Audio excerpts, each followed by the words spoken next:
When we build something with different people, a team or a collective of some kind, um, we accept that there's some level of confusion, basically. There's some level of we don't control it. You accept that from the beginning.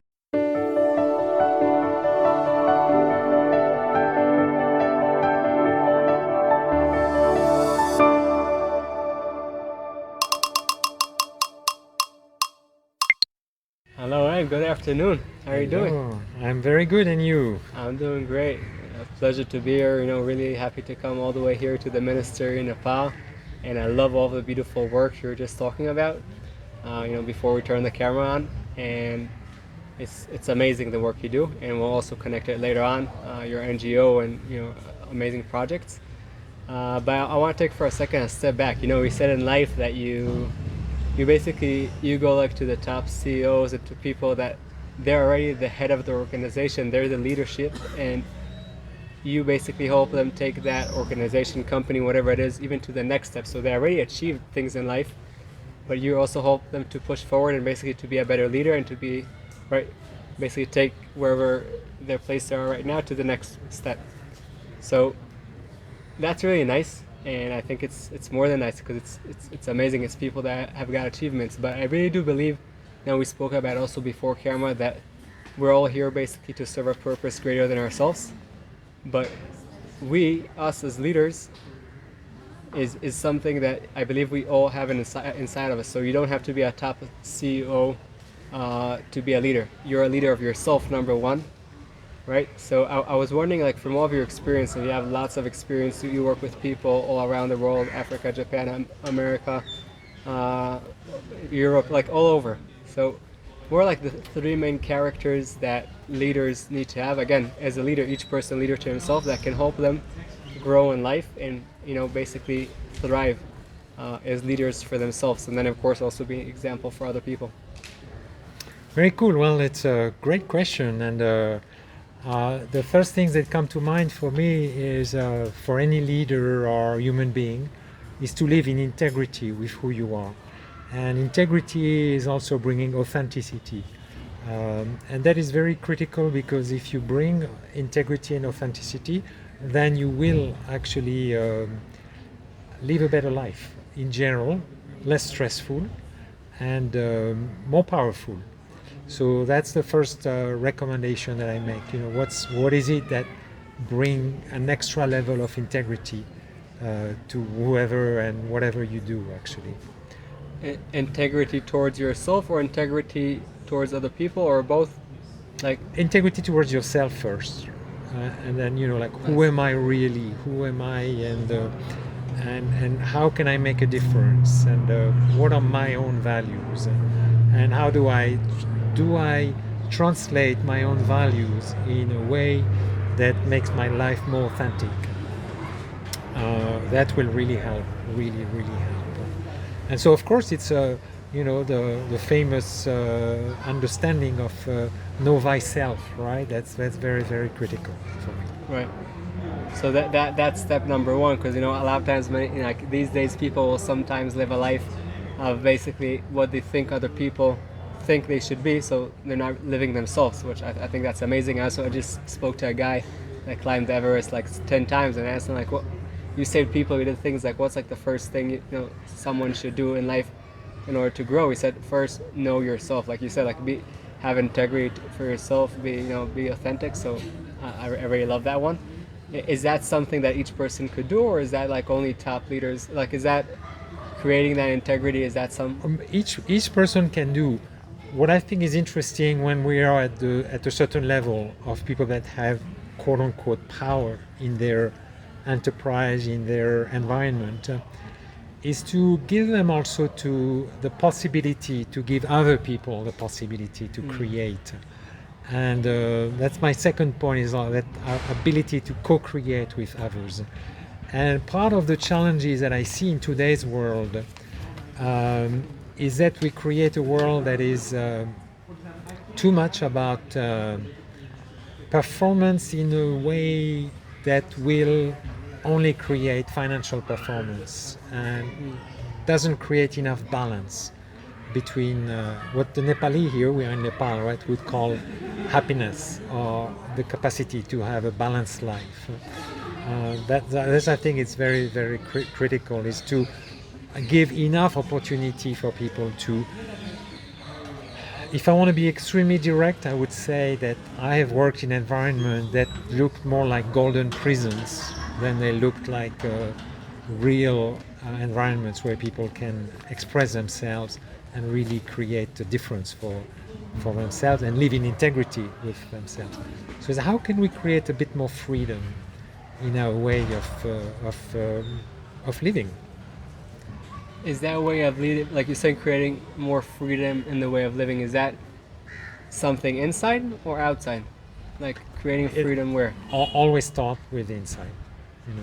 Always start with the inside, and then the ability that we have to impact others is through our action and deeds, right? But if you're not clear with your inside, it's and I would say, when you move from the individual to the collective, right, then it's becoming more complex. As what is it that we can create so that we live in environments where people sense not only freedom but also sense responsibility towards others, and you know, that caring factor. That's a bit more difficult, which is why often, you know, in leadership coaching we work on creating some level of integrity between what people think they should do and what they do in general. And usually there's some type of difference between the two. Yeah. I understand that. So, like, as a person, like I said, we're right now talking about people leading themselves. So if they have that integrity, that authenticity, and creating some type of freedom inside themselves with, I guess you said also with co-working with other people, right? That could always bring us to another level. Is there something else that a person could do, again, to lead his life, to bring his life to a better place? His life, his family's life, but first needs to start with himself. I think it looks to me, giving yourself a meaningful life means also giving yourself enough projects that, and testing with reality your ability to do projects that are sometimes bigger than yourselves, especially if you do them in a collective. And that is developing also a sense of integrity and a sense of accountability. You know, if I say I'm going to do something, am I really going to do it? Am I really, or am I giving up? You know, or what do I need in order to make it really happen? I believe in accountability, and I believe also in reality checks. So, nice. So it's important to have the internal integrity and the internal freedom, and it's important to create a collective, sometimes I call this a collective promise with others, and then it's important to check with reality. And sometimes reality teaches us that we don't control, and so we have to let go, right? Or we have to change course. Yeah. When I'm with my team in Nepal, often I will push them to think about plan A, plan B, plan C. So we always know that even though our intentions are wonderful and in integrity with our project, with our mission to strengthen communities in remote areas, we also know that we have to be resilient in our delivery. And so thinking about different plans is very, very helpful to be accountable. To really create accountability, we need to anticipate also. Hi, I hope this video is serving you. I just want to share with you that my belief in life is that you are here to serve a purpose greater than yourself. But in order to do that the best way, you must start with investing in yourself.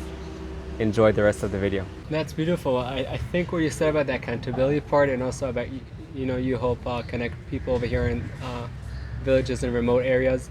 It's sometimes maybe the accountability can even can be even stronger when, like you said a minute ago, when you serve a purpose that is greater than yourselves, like you're all doing right now.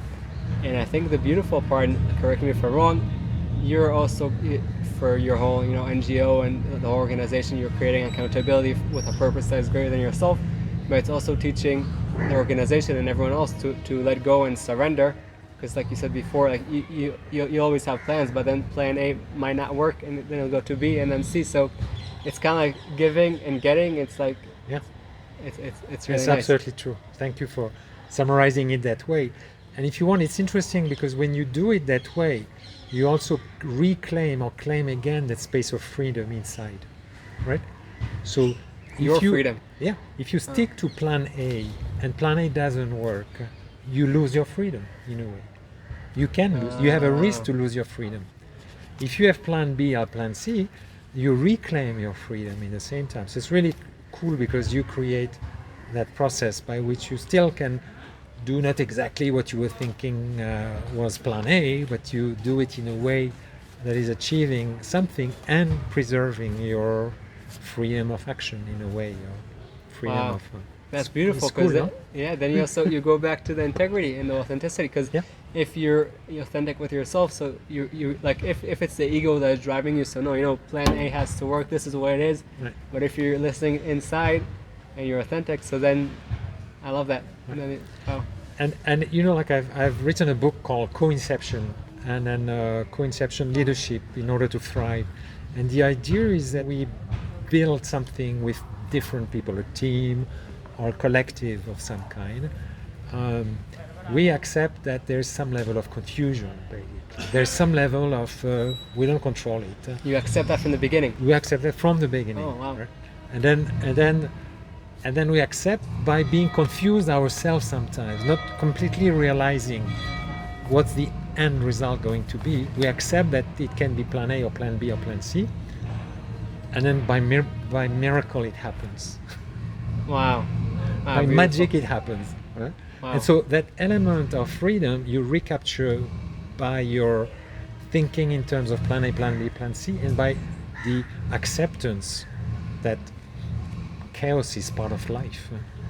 That's beautiful. So you also go into it really flexible, and you accept from the beginning the fact you have no control, and things are going to happen. Right. And then you just need to go back to your number one of being authentic, and then I love that. Exactly. And, navigating it through. Huh.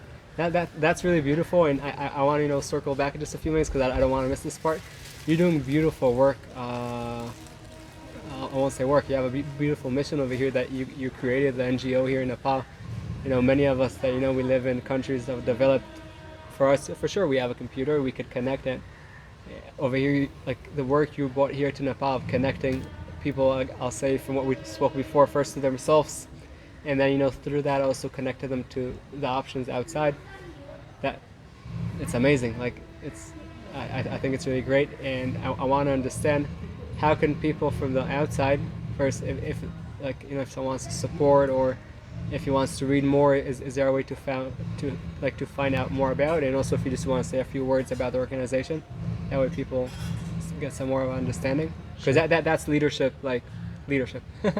It's actually as I say, the proof is in the pudding, right? So we need to really make sure that whatever values we have, we can transmit that to our teams, whether it's here or in America, around that capacity to strengthen communities through education. So that's our mission, and we decided to go in remote areas of Nepal and discover these wonderful, talented young students and these communities that we can learn a lot from, by the way, and then to connect them. And that's why our name is Digital Bridges. We said we want to create bridges of communities. So whether it's from the diaspora in the US, Nepali diaspora in the US to their homeland, or from the students of these communities with some teachers in Kathmandu or somewhere else in the world.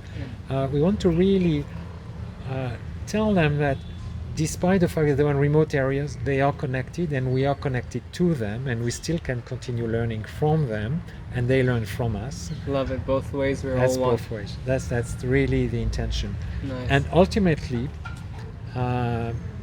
if we can help them and support them creating a life in these wonderful environments, wonderful nature they live in, but if they can have enough possibilities to stay there as opposed to come and absolutely want to leave Nepal or Yeah. live in big cities, I think our mission will have served a greater purpose if we do that.